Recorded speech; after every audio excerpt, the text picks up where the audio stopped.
Very good morning my dear ones. Once again welcome to Humanities Hive. I hope कि आप सब अच्छे होंगे और अच्छे से अपने बोर्ड एग्जाम की प्रिपरेशन कर रहे होंगे. हमने 4 चैप्टर कंप्लीट कर लिए हैं क्लास 12 की कंटेम्प्रेरी वर्ल्ड पॉलिटिक्स के. हमने 5th चैप्टर कल स्टार्ट किया था security in the contemporary world, जिसमें हमने कल सिक्योरिटी का मीनिंग बस करा था. आज जो हम टॉपिक करने जा रहे हैं बहुत इंपॉर्टेंट है एग्जामिनेशन पॉइंट ऑफ व्यू से. क्वेश्चन जहाँ से बनता है ट्रेडिशनल नोशन ऑफ सिक्योरिटी या non traditional notions of security. ठीक है, या तो ट्रेडिशनल नोशन ऑफ सिक्योरिटी आएगा, ट्रेडिशनल नोशन फिर आप एक्सटर्नल एक्सप्लेन करेंगे, फिर इंटरनल एक्सप्लेन करेंगे, या नॉन ट्रेडिशनल आएगा, या फिर दोनों का आ सकता है और दोनों में कंपेयर भी आ सकता है. ओके तो आज हम कोशिश करते हैं कि ट्रेडिशनल नोशन ऑफ सिक्योरिटी का एक्सटर्नल और इंटरनल हम दोनों टॉपिक कवर करते हैं. देखते हैं कहाँ तक कर पाते हैं. ये आपकी बुक का फर्स्ट पेज है. आई होप कि थोड़ा बहुत क्लियर हो रहा होगा जितना हमने कल सिक्योरिटी के बारे में डिस्कस किया. हमने क्या डिस्कस किया था कि सिक्योरिटी का जो कॉन्सेप्ट है वो बहुत ज़्यादा ब्रॉड है अगर हम नॉन ट्रेडिशनल के अकॉर्डिंग देखें तो. ओके अगर हम ट्रेडिशनल पर्सपेक्टिव से देखें तो वो सिर्फ वॉर्स और एग्रेशन तक ही सीमित है. अब आप इस पिक्चर को देख के आपको क्या समझ में आ रहा है? क्या सिर्फ इसमें वॉर्स या अदर कंट्री का इंटरफेयर या इन्वेजन ही शो हो रहा है? नो, सिक्योरिटी के कॉन्सेप्ट में इसमें वो सारी चीज़ें शो हो रही हैं. Not only external attack, internal conflicts भी शो हो रही हैं. अगर हम देखें तो नेचुरल डिजास्टर या माइग्रेटेड पीपल के जो प्रॉब्लम्स हैं उनको दिखा रही हैं. और अगर आप हैजार्डस कंडीशन में काम करते हैं वो भी कहीं ना कहीं सिक्योरिटी के कॉन्सेप्ट के अंडर आता है. एक पोल्यूटेड एनवायरनमेंट में काम करते हैं वो भी गलत है. एंड स्कार्सिटी ऑफ वाटर है अगर, तो वो भी हमारे ह्यूमन राइट्स का वियोलेशन है और वो भी सिक्योरिटी के कॉन्सेप्ट के अंदर आएगा, नॉन ट्रेडिशनल सिक्योरिटी के कॉन्सेप्ट के अंदर आएगा.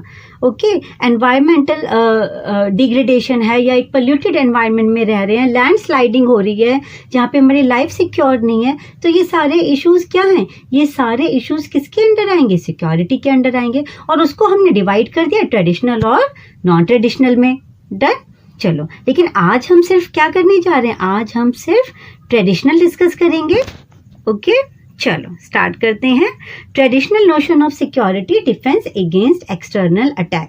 जितना हमने कल पढ़ा था उससे आपको ये बार बार मैं ये पॉइंट रिपीट कर रही हूँ कि वॉर, एग्रेशन और एक्सटर्नल कंट्री, एक कंट्री अगर किसी अदर कंट्री पे अटैक करती है तो वो ही ट्रेडिशनल नोशन ऑफ सिक्योरिटी के अंडर उसी कंसेप्ट को रखा गया है.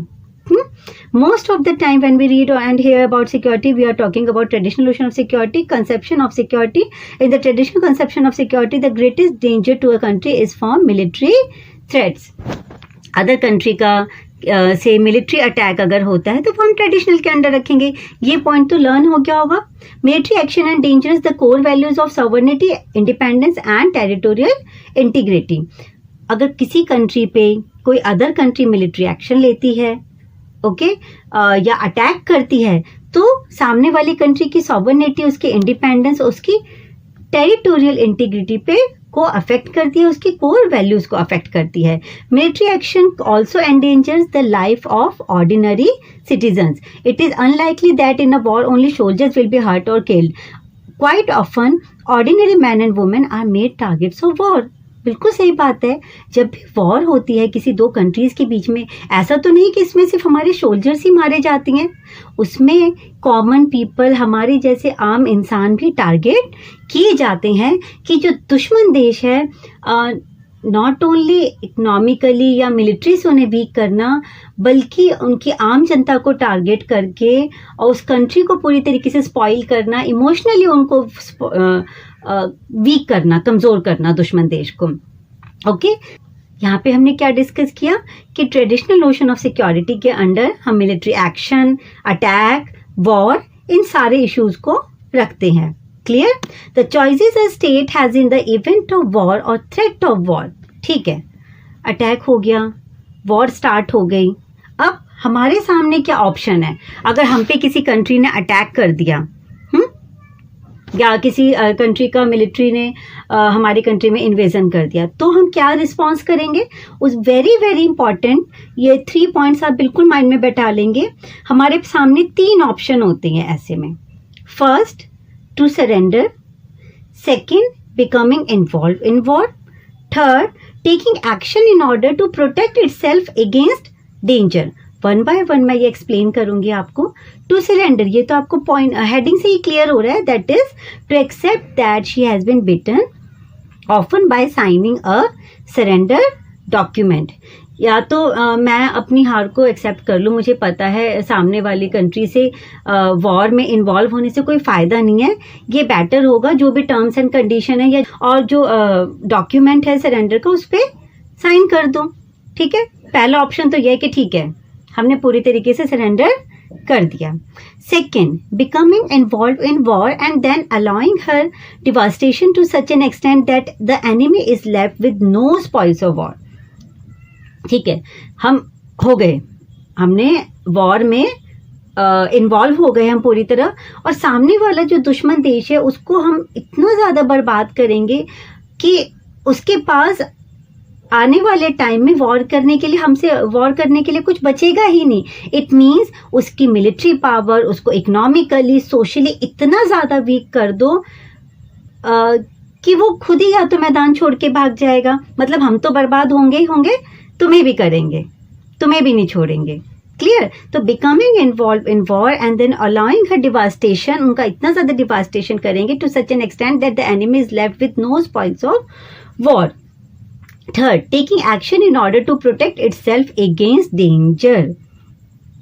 यहाँ पे हमें ये पता है कि अगर मुझ पे किसी कंट्री ने अटैक किया है, मैं इतनी कैपेबल, जो हमारी कंट्री है वो इतनी कैपेबल है, इतनी सक्षम है कि वो दुश्मन देश से लड़ सकती है। ठीक है, तो यहाँ पे हम डेंजर से खुद को बचाने के लिए एक्शन लेंगे। ठीक है, और स्टेट या कंट्री को ये पता है कि वो इतने कैपेबल हैं कि वो इस डेंजर से अपनी कंट्री को सिक्योर कर सकते हैं। ओके, हमें पता है कि वो जो उनकी मिलिट्री कैपेबिलिटी है वो हम उनसे कहीं ज़्यादा अच्छी, हमारी जो मिलिट्री है या इकोनॉमिक पावर है वो स्ट्रांग है। ठीक है, अटैक हो रहा है या वॉर हो रही है, होने दो, हम उससे अपनी कंट्री को बचा लेंगे। डन? चलो, तो ये 3 पॉइंट्स हैं, 3 चॉइस होती हैं हमारे पास अगर हम पे किसी कंट्री ने अटैक किया या वॉर हुई। ठीक है, to surrender, becoming involve in war, taking action in order to protect itself against danger. Clear हो गया होगा? Security policy is concern with preventing war which is called deterrence and with limiting और ending war which is called defence. Very very important line, जब आप answer exam में लिखेंगे, या ये लाइन ऐसी है कि जब आप एंड करेंगे आंसर का, 6 मार्क में अगर लॉन्ग क्वेश्चन में आते हैं, 4 मार्क में भी आता है, तो आप एंड में ये लाइन लिख सकते हैं कि सिक्योरिटी पॉलिसी 2 प्रिंसिपल से कंसर्न है। पहली, प्रिवेंटिंग वॉर, वॉर को प्रिवेंट कैसे करेंगे, विच is called deterrence. It means दोनों कंट्रीज को पता है कि अगर वॉर स्टार्ट हुई तो उससे ना हमें भी नुकसान होगा और सामने दुश्मन देश को भी नुकसान होगा, सामने वाले देश को भी। तो इट्स बेटर कि हम दोनों कंट्री समझदारी से काम लें और अपनी अपनी आर्मी को पीछे कर लें। ठीक है, तो दैट इज डिटरेंस, मतलब आपने वॉर होने से रोक ली, प्रिवेंट कर लिया। एंड विद लिमिटिंग और ending war which is called defence, और अगर वॉर स्टार्ट हो जाती है तो उसके बाद अपने आप को दुश्मन देश से डिफेंड करना। ओके, तो आपके पास 2 प्रिंसिपल हैं, या तो वॉर स्टार्ट होने तो उसके बाद अपने आप को डिफेंड करो, या डिटरेंस की पॉलिसी को अडॉप्ट किया जाए। इसका बहुत अच्छा एग्जाम्पल है जब 1962 में क्यूबन मिसाइल क्राइसिस वाला इशू हुआ था। फर्स्ट चैप्टर में 1962 में क्यूबन मिसाइल क्राइसिस,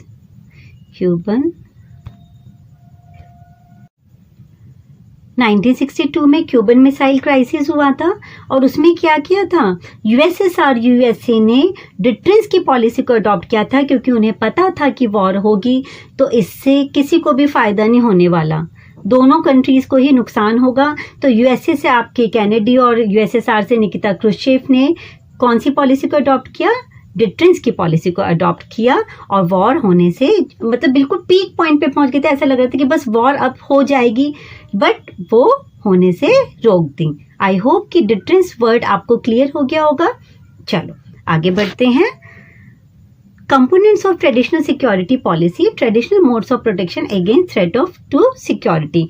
यहाँ से क्वेश्चन बनता है कि ट्रेडिशनल सिक्योरिटी पॉलिसी के क्या कंपोनेंट है, या क्वेश्चन ऐसे आ सकता है कि traditional modes of protection against threat to security. Clear?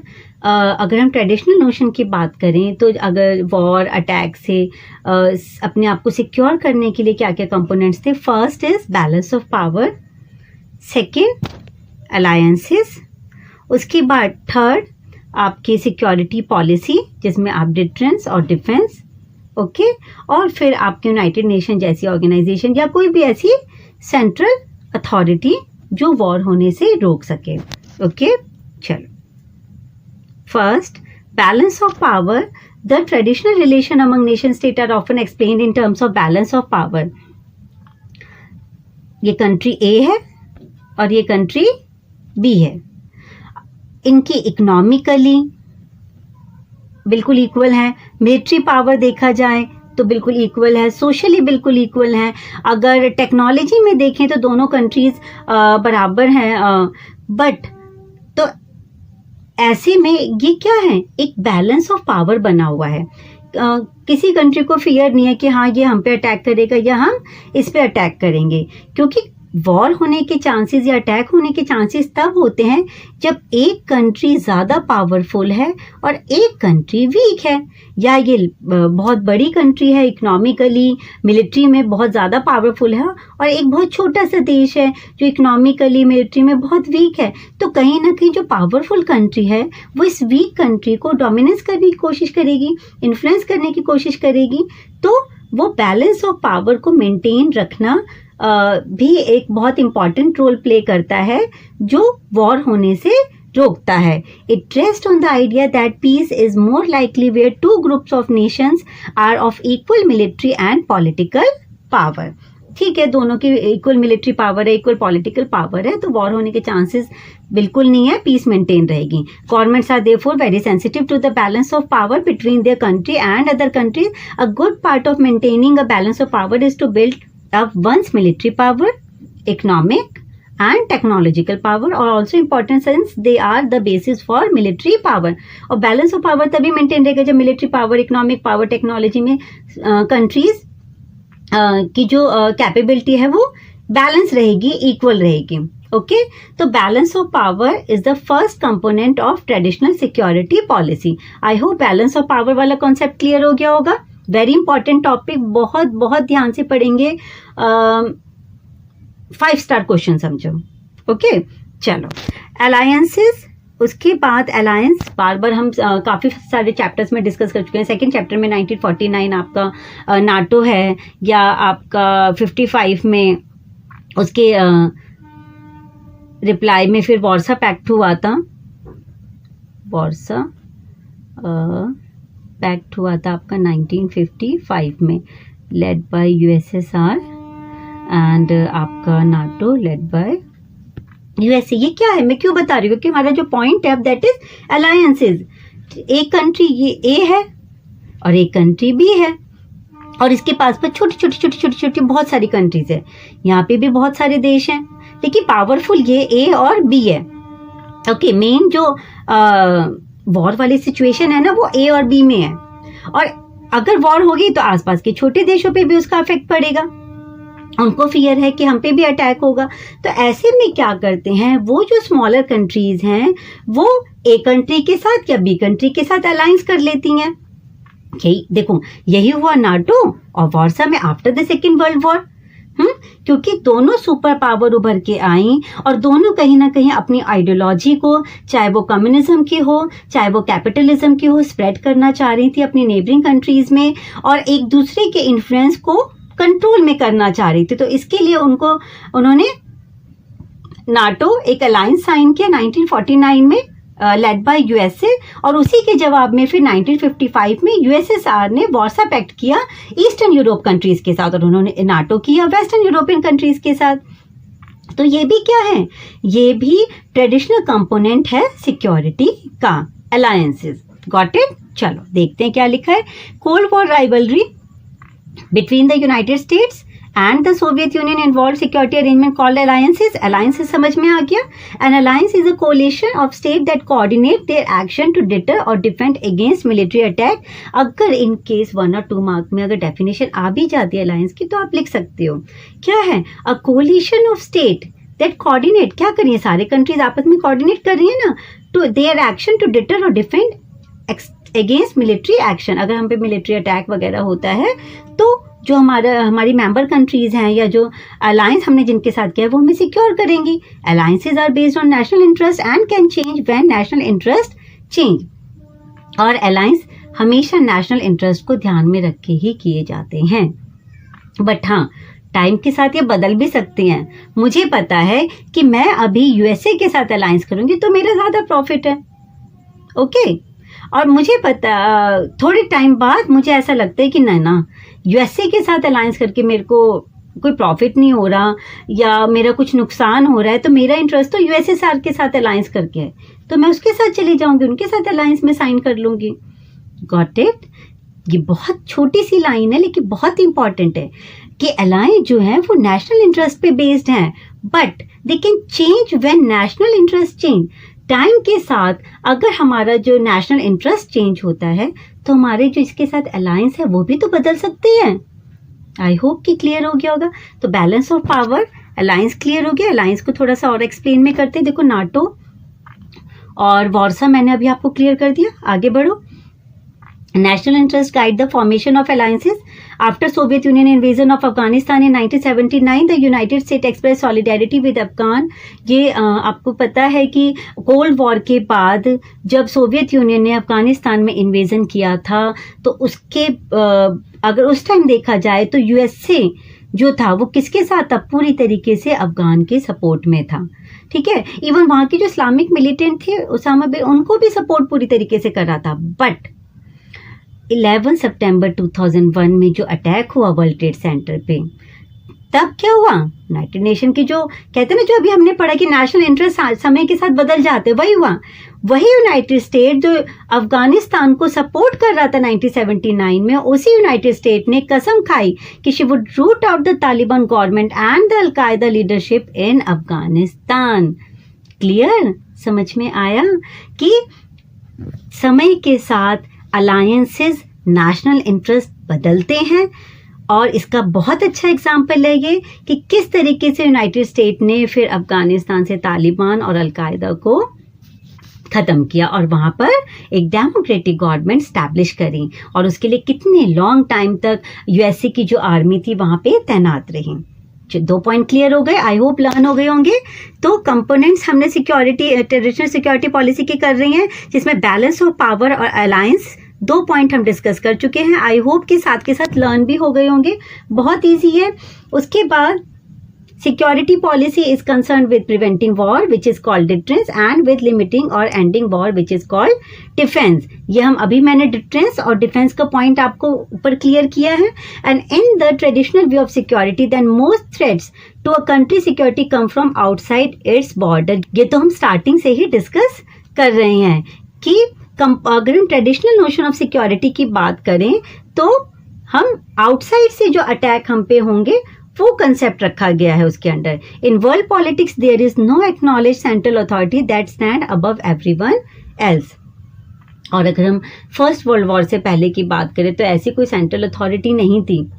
ठीक है, जो कोई स्टैंड ले सके या इस वॉर एग्रेशन को, ऐसी जब वॉर्स और एग्रेशन होती हैं तो उनको रोक सके. उसके बाद लीग ऑफ नेशन बना फर्स्ट वर्ल्ड वॉर के बाद. फिर सेकेंड वर्ल्ड वॉर के बाद हमने यूनाइटेड नेशन को बनाया. क्यों बनाया? ताकि एक ऐसी सेंट्रल अथॉरिटी हो जो ऐसी थ्रेट्स को कंट्रोल कर सके. The UN system confers on the security council primary responsibility for the maintenance of peace and security. Main उसकी रिस्पॉन्सिबिलिटी क्या है? पीस और सिक्योरिटी मेंटेन करना. But The present composition of the Security Council does not inspire confidence. लेकिन इस time जो Israel Hamas में war हो रही हैं या छोटे मोटे डिस्प्यूट इंटरनेशनल अगर हम पॉलिटिक्स में देखें तो कंट्रीज़ के बीच हो रही हैं, तो ये क्या है? कहीं ना कहीं it seems that each country will have to look after its own security without relying much on the outside world.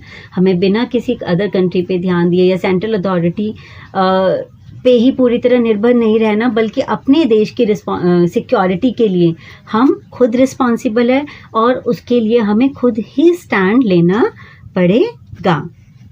Okay, क्योंकि यूएसए के जो पावरफुल है या वीटो पावर का जो रोल है यूनाइटेड नेशन में सिक्योरिटी काउंसिल में, उससे कहीं ना कहीं यूनाइटेड नेशन पे या उसकी सिक्योरिटी काउंसिल पे एक क्वेश्चन मार्क लगता है। ओके, चलो, so in world politics each country has to be responsible for its own security. Clear? तो एक्सटर्नल में हम क्लियर हो गया, external components, balance of power, alliances, difference, उसके बाद डिफेंडिंग एंड सेंट्रल अथॉरिटी। चलो, उसके बाद हम करते हैं traditional notion internal. Traditional notion of internal हम कल डिस्कस करेंगे। Thank you, bye.